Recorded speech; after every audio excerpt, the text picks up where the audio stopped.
लड़कियों को पढ़ने की जरूरत क्या है, एजुकेशन की क्या जरूरत है, वो घर में रहे, मोदी जी है ना उनके लिए सब कुछ करने के लिए। ये बयान है बिहार के शिक्षा मंत्री का। हाल ही में आपको बता दें कि बिहार में नई सरकार बनी है, बिहार के नए मुख्यमंत्री बने हैं सम्राट चौधरी, और वहीं पर शिक्षा मंत्री बनाए गए मिथिलेश तिवारी को। हाल ही में वो काफी सोशल मीडिया पर वायरल है। ये बयान भी उन्हीं का है, काफी वायरल किया जा रहा है और काफी ट्रोल भी किया जा रहा है। आखिर ऐसा बयान है वो शिक्षा मंत्री के पद पर रहते हुए कोई कैसे दे सकता है कि महिलाओं को पढ़ने की जरूरत नहीं है, एजुकेशन की जरूरत नहीं है। जब उनसे ये सवाल किया गया कि आखिर एजुकेशन की जरूरत क्यों नहीं है, तो वो कह रहे हैं कि मोदी जी है ना, वो घर में रहे, वो समृद्धि है हमारी शक्ति है, लेकिन वो घर में रहे। एक और जहां बीजेपी केंद्र सरकार की बात करें या पीएम नरेंद्र मोदी की बात करें, जहां नारी शक्ति वंदन कार्यक्रम चला रही है, जहां जोर शोर से बताया जा रहा है कि बीजेपी है वो महिलाओं का सम्मान करती है, महिलाओं को आगे लाने का काम कर रही है लगातार, और बीजेपी है जो महिलाओं को आगे लाने का काम कर रही है, महिलाओं के लिए अग्रसर है।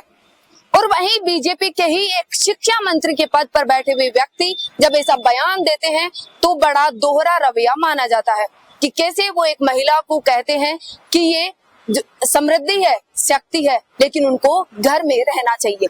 नारी शक्ति वंदन कार्यक्रम लाया जा रहा है। वहीं बीजेपी अभी हाल ही में आपने देखा होगा कि महिलाओं के लिए 33% जो आरक्षण लाने की बात कर रहे थे, महिला अधिनियम, आरक्षण अधिनियम, वो लोकसभा में फेल हो गया। लेकिन एक और जहां 33% आरक्षण जहां राजनीति में देने की बात की जा रही थी, वहीं बीजेपी के ही शिक्षा मंत्री जब ऐसे बयान देते हैं तो काफी कुछ बयां हो जाता है कि शायद जो बीजेपी के मंत्री है या नेता है, जो उनके मन में जो बयान होते हैं या जो मन के उनके ख्याल होते हैं, शायद वो बयानों ही बयानों में कहीं ना कहीं निकल जाते हैं। आपको बता दें इस पर लगातार जो कमेंट आ रहे हैं, ट्विटर किए जा रहे हैं, कई एक्स पर पोस्ट की जा रही है और इसको ट्रोल किया जा रहा है। आपको बता दें कि इस दौरान राष्ट्रीय जनता दल पार्टी ने एक्स पर पोस्ट की और उन्होंने लिखा, ये बिहार का शिक्षा मंत्री मिथिलेश तिवारी है। नीतीश कुमार ने 21 वर्षों में बिहार की बेहतरीन शिक्षा व्यवस्था को पूर्णतः बर्बाद किया है, लेकिन अब तिवारी जी झाड़ फूंक से गुणवत्तापूर्ण शिक्षा प्रदान करेंगे। नोट लिखा उन्होंने, नौकरी man of India. Shri Tejashwi Yadav ji ने शिक्षा विभाग राजद कोटे में अपने पास रख केवल महीनों में भागीरथ प्रयास से 2-2.5 लाख शिक्षकों की नियुक्ति की थी।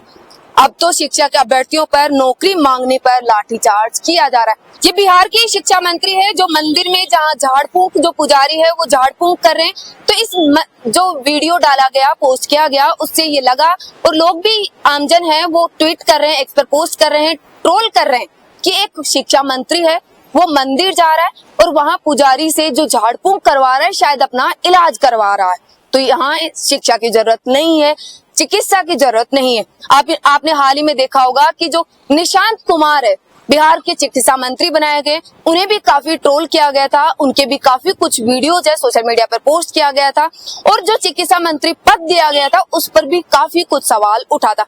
जब से बिहार में नई सरकार बनी है तब से चिकित्सा मंत्री को ट्रोल किया जा रहा था, लेकिन अब मिथिलेश तिवारी है वो सोचे कि मैं क्यों पीछे रहूं, मैं भी शायद वायरल हो जाता हूं, और शायद यही सोचकर उन्होंने महिलाओं को लेकर बयान दिया कि महिलाओं को पढ़ने की जरूरत नहीं है, उनको शिक्षा की जरूरत नहीं है। बिहार को आपने देखा होगा कि बिहार के जो लोग हैं, या कहें कि देश भर में लगभग सभी राज्यों में बिहार के लोग मिलते हैं जो मजदूरी करते हैं, यानी कहें कि लेबर सबसे ज्यादा अगर कहीं मिलता है तो बिहार का मिलता है। और एक कहें कि एक शर्म की बात भी है कि जहाँ शिक्षा नहीं है इसलिए लोग वहां जा रहे हैं, उनको वहां रोजगार नहीं मिलता है इसलिए जा रहे हैं। और कई बार जब उनको ये कहकर बुला लिया जाता है कि ये बिहारी है तो ये उनके लिए शर्म की बात हो जाती है, क्योंकि शायद बिहार के अब आने वाले दिनों में ऐसे ही दिन वापस आने वाले कि बिहार के शिक्षा मंत्री ऐसे हैं जो पढ़ने की बात नहीं कर रहे हैं कि उनको पढ़ने की जरूरत नहीं है, शिक्षा की जरूरत नहीं है, यानी वो अब रोजगार से भी बच रहे हैं, रोजगार देने से भी। जहां आपने अभी बिहार में देखा होगा कि कैसे एजुकेशन से रिलेटेड जो परीक्षा के फॉर्म भरे गए थे उस दौरान छात्रों पर जो लाठीचार्ज किया गया था वो भी काफी कुछ वायरल हुआ था। बिहार के कई वीडियो सामने आए थे जिसमें जो प्रशासन है वो बच्चों पर लाठीचार्ज कर रहा था। बिहार के ऐसे अपडेट्स के लिए देखते रहे अपडेट इंडिया में, आपके साथ सोनू ढाका, जयपुर।